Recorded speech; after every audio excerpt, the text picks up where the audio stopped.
ये खबर है मध्य प्रदेश के विदिशा जिले से, जहां गंज वसौदा शहर में हुई 5 वर्षीय मासूम के साथ हैवानियत और दिल दहलाने वाली घटना को लेकर आरोपी के खिलाफ लोगों का गुस्सा फूट फूट कर सड़कों पर उतर रहा है। ऑटो चालक राजू को फांसी की सजा देने और मकान पर बुलडोजर चलाने की मांग को लेकर गुरुवार को अखिल भारतीय विद्यार्थी परिषद के कार्यकर्ताओं ने थाने का घेराव कर एसडीओपी शिखा भलावी को एक ज्ञापन सौंपा।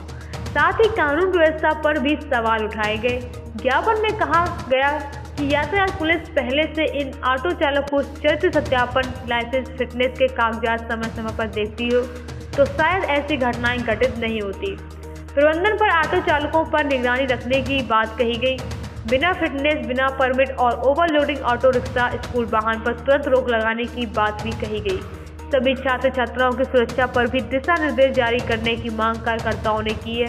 शिक्षा संस्थानों में बैठकर नशा करने वाले असामाजिक तत्वों पर कार्रवाई, शैक्षणिक वातावरण को सुरक्षित बनाए जाने का ज्ञापन में कहा गया। वहीं ज्ञापन के माध्यम से चेतावनी भी दी गई है कि अगर मांगों पर विचार नहीं किया गया तो विद्यार्थी परिषद के कार्यकर्ता जन आंदोलन करने को मजबूर होंगे।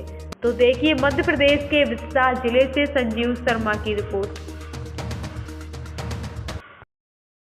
हुआ है तो मेरी सरकार से ये मांग है कि उसको जो फांसी मिली है, फांसी तो अभी नहीं मिली है, सिर्फ जेल मिली है, तो मैं ये चाहती हूँ कि वो जेल से या तो निकले ना, और निकले तो ऐसा निकले कि उसको एहसास हो कि उसने क्या किया है। उसको भैया ने बोला कि बुलडोजर चले, तो उसके घर वालों को भी लगे कि हाँ कहीं ना कहीं वो निडर है, तभी तो उसने ये दुष्कर्म किया है। और आज यदि रोक नहीं लगी तो ये कार्य अभी महानगरों में होते थे, अब हमारे शहर में भी इनकी धीरे धीरे यदि उस कार्यवाही नहीं होती है तो हमारे शहर में ये कृत आम हो जाएगा। ठीक। आज अखिल भारतीय विद्यार्थी परिषद ने, आपको जैसा ध्यान में है कि विगत दिनों 5 वर्ष की छात्रा के साथ उसी के ऑटो चालक ने, जो स्कूल ले जाने और लाने का काम करता था, उसने उसके साथ दुष्कर्म किया है और ऐसा निडर का काम, ऐसा काम किया है कि जो आरोपी को सिद्ध करता है कि वो आज निडर हो चुके हैं। उसी को लेकर हमने आज पुलिस थाना घेराव किया है और ये मांग की है कि ऐसे सभी लोगों पर और उस आरोपी पर घर गिराने की कार्रवाई की जाए। उसको शासन से ये मांग की है कि उस पर जल्द से जल्द फांसी दी जाए। ऐसा महानगरों में देखने को मिलता था, आज अपने गंज वासौदा जैसे छोटे शहर में ऐसे काम हो रहे हैं। कहीं ना कहीं ये प्रशासन की लापरवाही है। उसी को देखते हुए आज विद्यार्थी परिषद ने समस्त छात्रों के आह्वान पर यह प्रदर्शन किया है। आपने शिक्षा के मंदिरों में नशाखोरी की बात की है, क्या मांग?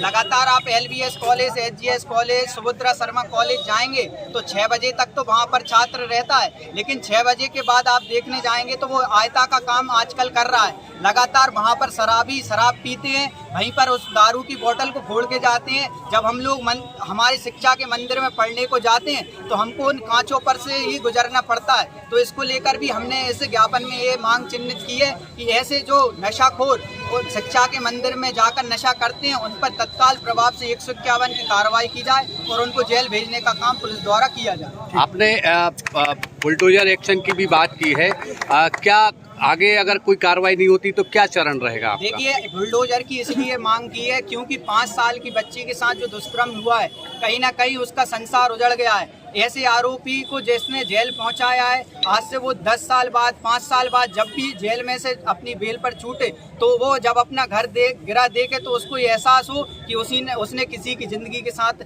घिनौना काम और उसकी जिंदगी से खेलने का काम किया है। इसलिए हमने बुलडोजर चलाने की भी प्रशासन से मांग की है।